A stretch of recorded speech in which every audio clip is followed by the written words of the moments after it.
Hey guys, and welcome to week 3 of the Endeavor Pokémon League. Now, you may be wondering, where have week 1 and week 2 been? Week 1, the way things happened was because of the update that happened to Ultra Sun and Ultra Moon, I actually wasn't able to upload the battle videos because to do that, I had to update the game. And because I had to update the game, it deleted my battle videos. Spoilers though, I end up losing the set 2-1. If you want to watch this side of my opponent, SHUTUPNROCK, the link to that video will be down in the description along with his channel. Go check him out.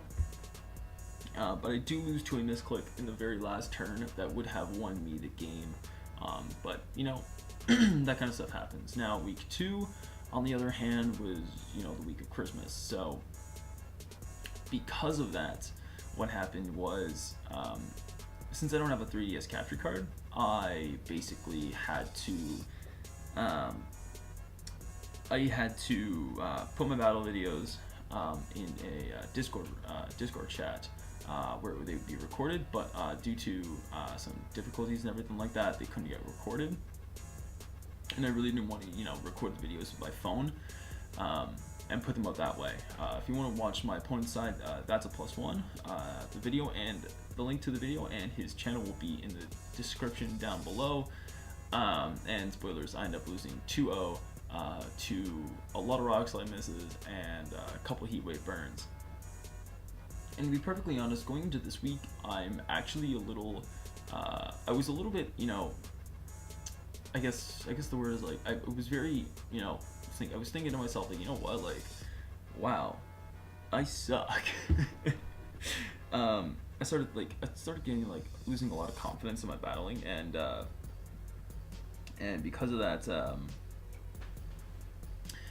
going into this week, I was basically like, you know what, I have to win. Like, I have to win not only for myself, but really just to prove that I actually can battle. Like, I'm a good, like, doubles player and everything like that.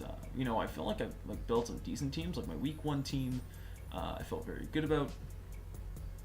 My week 2 team, I felt okay about it. And looking at it in hindsight, I felt like I could have brought some different sets, but nonetheless, like, I felt okay about them. I kind of wish I, you know, again, done something differently, but you know, like, hindsight's 20/20. So going into this week, you know, we had some interesting Pokemon to choose from. We got to choose between either Heliolisk, Alolan Sandslash. Actually, let me check that actually, like, right now for you guys. But I believe there was also for week 3. We had Delphox, Golisopod, Claydol, Heliolisk, Alolan Sandslash, Escavalier, Nidoking, Zoroark, Nidoqueen, and Empoleon. Now, looking at Robert's team, whose link to his channel will be down in the description below, he's bringing Alolan Sandslash, plus a Hail user, obviously. Like, that was pretty obvious to begin with for me. He's got Heatran, Cresselia, Tapu Fini, and Landorus T. And looking at it matchup-wise versus my team, it actually doesn't fare too well. I mean, I have Normalium Z, Heliolisk with Solar Power to basically just nuke stuff with Z Hyper Voice. I have a Charizard Y, a Scarflanders T, a bulkier Tailwind Togekiss, Darkanium Z Hydreigon, and a bulky Alolan Persian. So, looking at it matchup-wise though, my Heliolisk 100% just destroys his entire team. Basically, you know, Cresselia is going to be taking a lot from Solar Power Boosted Thunderbolts. Tapu Fini's not going to appreciate it. You know, Landorus T's not going to appreciate taking Hidden Power Ice from it. Heatran's not going to appreciate taking Thunderbolts from it. Nothing like Cresselia, Tapu Fini, Landorus aren't going to appreciate taking Hyper Voices. You know, my matchup feels pretty good. You know, Zardwai can be great to deal lots of damage. Hydreigon's great to beat the Cresselia. You know, Parting Shot on my Alolan Persian's great. But looking at matchup wise though, like Togekiss really isn't going to do too much. Based on the fact that this looked to be Trick Room a little bit with the Omega Obama Snow, but let's get into it. So, first turn, he leads Tapu Fini and Cresselia. I lead Alolan Persian and Charizard. Now, I wasn't sure if he had Hail in the back, so I switch out my Hydreigon and go for the Fake Out into Tapu Fini as he sets up the Trick Room with Cresselia. Switches out into Heatran as I protect for the Moonblast and Parting Shot out into my Tapu Fini. Now this is big because now Tapu Fini, no matter what I switch out into, which is actually my Charizard, cannot do anything to me. Now, do I kind of wish I'd done it into the Heatran slot? I really, really do. Thinking, like looking back at it, it makes a lot of sense. In hindsight, obviously, because if I do it into that slot, like I figured he might have wanted to switch out anyways. He then can't really do anything to me in the long run, and I get a free switch out into my Charizard here. So right here, I decided to switch out my Persian, knowing that I'm going to be able to take a Moonblast, and get my Agua Berry, and go for a Solar Beam into the Tapu Fini slot. As he gets his Mago Berry, he switches out into his Lando T, and I go for the Fake Out into his Heatran. Solar Beam connects, and just looking at the damage, this is 100% telling me that he's Assault Vest Lander's T, because it took so little from that. So I decided to go for the Protect into the with my Charizard, as he actually makes what I honestly think was a very interesting play in going for the Fire MZ into my Persian. Now, the reason why I say it's an interesting play, not necessarily the best play for him, was recently because why waste your Z move there? You've revealed something to me that you didn't need to in the first place, and I think that was a bit of a misplay on his part. The other thing is I know the rest of his team in the back, so to reveal that so early really, really helps me out. Really lets me prepare for like the rest of his team. As he ends up going for a Rock Tomb with Landers, further supporting that he's Assault Vested. Now Trick Room's up, I go to Heliolisk, and I make a very big misplay here. What I should have done, looking at it in hindsight wise, but I wasn't exactly sure if it would work, was Flamethrower into the Landers T and Thunderbolt into the into the Heatran. Now, because of that, he gets a Flash Fire boost and is able to just Heat Wave and just destroy my Heliolisk, which is unfortunate because Hydreigon comes out now. He's got Cresselia, he ally switches, and I make a very bad play here. I should have predicted that and Solar Beam into the thing, as basically because of that big misplay here, I now need to get a flinch with Cresselia, and because I don't, I'm going to end up losing this game. Basically, it's just all about, you know, him being able to knock out my Hydreigon, basically, as I try and Solar Beam here, try and get the KO with onto the Cresselia so I can have a much better shot. But alas, I am not going to be able to, as no matter what, there's nothing that I can do. I can't stall a Trick Room unless I go for, you know, unless I get really, really lucky. But because of that, I end up losing game one. And there are definitely some plays that I definitely should have made that would have definitely changed the outcome, like going for the Thunderbolt into the Heatran versus, you know, HPSing and Flamethrowering. I should have Flamethrowered into the Lander slot, but you know what, you know, shit happens, so let's move on to game number 2. Okay, so here we are, we're looking at Robert's side of things, because unfortunately, I don't have the video. Unfortunately, I forgot to save it, so we are actually just going to speed this up a little bit. A little bit more. So, looking at like my thought process for game 2, I'm thinking of basically just bringing everything except for the Alolan Persian. Heliolisk, Zard, Landers T, and Hydreigon again. Like looking at it though, like I had a feeling he'd bring the same 4 that he did before, or did previously, because look at his team versus mine though. Like, how does he how does he really beat me?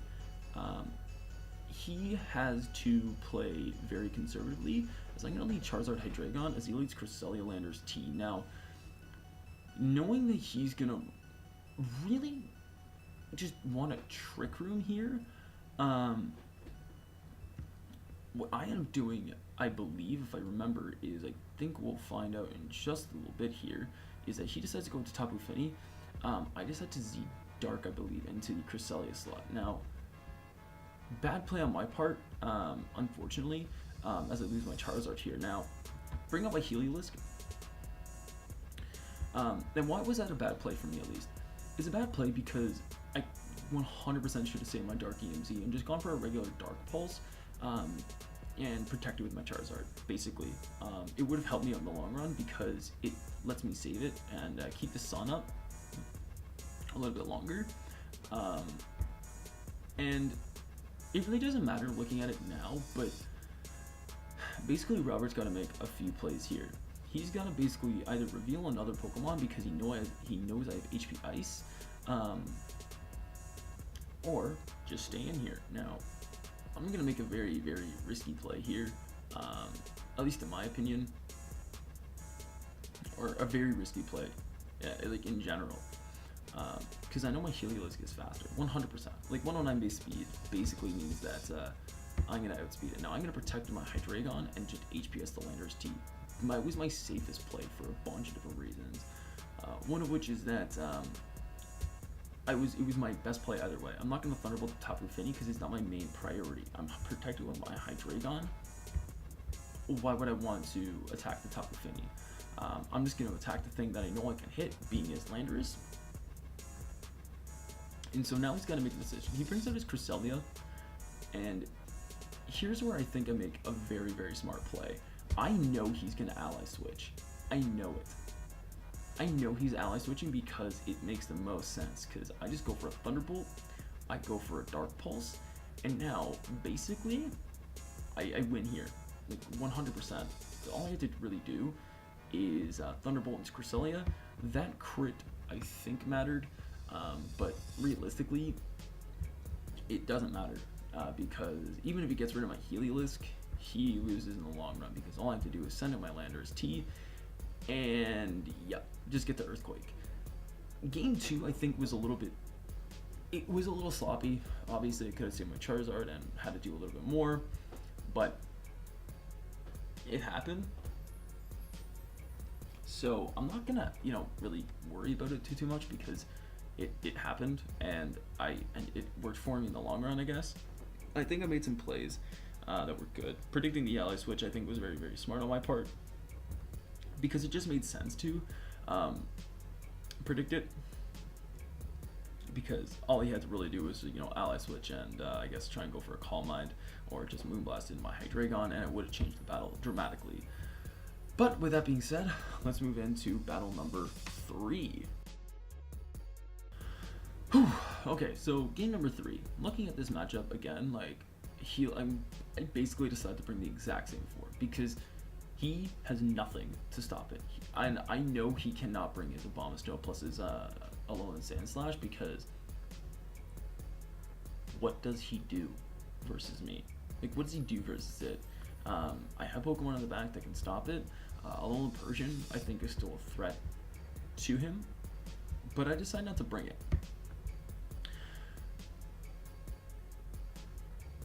So he leads with his Cresselia and his Heatran here. So I'm just going to Dark Pulse just in case he decided to switch out, and he's going to Inferno Overdrive my Charizard. Now, I don't understand that play at all. Because, one, why would you, why is that the play? I think if you honestly were to do anything, Heatwave would have been the best option. You can potentially get a burn on my Hydreigon. Even if I do protect with my Charizard, yeah, it could be Sun Boosted, but I'm worried a little bit about Hail as he gets his Trick Room. Now I get the double protect as he Ice Beams into my Hydreigon and Flash Cannons. I'm able to live and Z Dark the Heatran. Why is this actually so good for me in the long run? I have double protect. Right, he can't really touch my Charizard And here he's kind of got to either double up into my Charizard as I protect here with my Hydreigon, as I believe Heat Waves here, and I get a free Flamethrower off, or Solar Beam off into the Cresselia. Doesn't put it in range of its berry though. He can KO my Hydreigon. It's not really a big issue to me, as I'm able to stall the Trick Room effectively, but I do screw up and Flamethrower into that slot. Now, all I do is double protect. Can't do anything, as no matter what play I really go for, it's the best play. Any play really works. All I believe I do is Thunderbolt into the Cresselia, and I just go for a Flamethrower here. Best play, does a lot. Still revealing that he's not going to be able to do too much to me. He decides to go into his Heatran, and I believe I go for the same play again, as I just Heat Wave for no reason, because no matter what, it's the best play. I actually decide to go into my Landorus T here, and I believe protect my Heliolisk, as he decides to Rock Tomb it, and I believe Heat Wave. Now if he gets the burn here, it's a little unfortunate, but realistically, it's not like it matters either way, because what I believe I do is I Superpower as he goes for the Earthquake. That play, I do not understand at all. You're almost better to just Rock Tomb again in case I decide to keep this alive. But you know what? It really doesn't matter. All I have to do is just Superpower into the Heatran and then go for the Flamethrower. And that is going to be a GG Game 3 win. This game, I think, just exemplifies, like this set, I think just exemplifies how good I can be at this game. I think I built a pretty solid team, mostly to counter up the Hail, but also really for anything else. Like, the other Pokemon, like, if he had brought us Cavalier, I definitely had a much better shot. It would have been better to obviously have this, but I think had he brought anything different, I still had a very good shot to win. I think even the way he played in the long run, like, I don't know. I think this Game 3 just kind of solidified just how good my team actually was and could have just beaten him. I think the play where he went for Earthquake over Rock Tomb was a bit of a misplay, but even then in the long run, all I do is make the same play of Superpower into Heatran and then just HP Ice into the Heliolisk, into the Landorus T. But yeah, GG to Robert. Go check out his channel. It'll be in the description down below. Next week we are playing Murkiri. Next week Pokemon are Toxapex, Blissey, Dugtrio, Glaceon, Banette, Rapidash, Garbodor, Seaking, Staraptor, and Noivern. I've already got mine picked. I've already built my team. Already currently breeding it right now, so yeah. Hope you guys enjoyed this video. Leave a like on it if you did, as it does help the channel grow quite a bit, more than you think it does. Leave a comment down below as to who you think the MVP of this battle was, the most valuable Pokemon. But otherwise, guys, hope you all enjoy. Once again, peace out.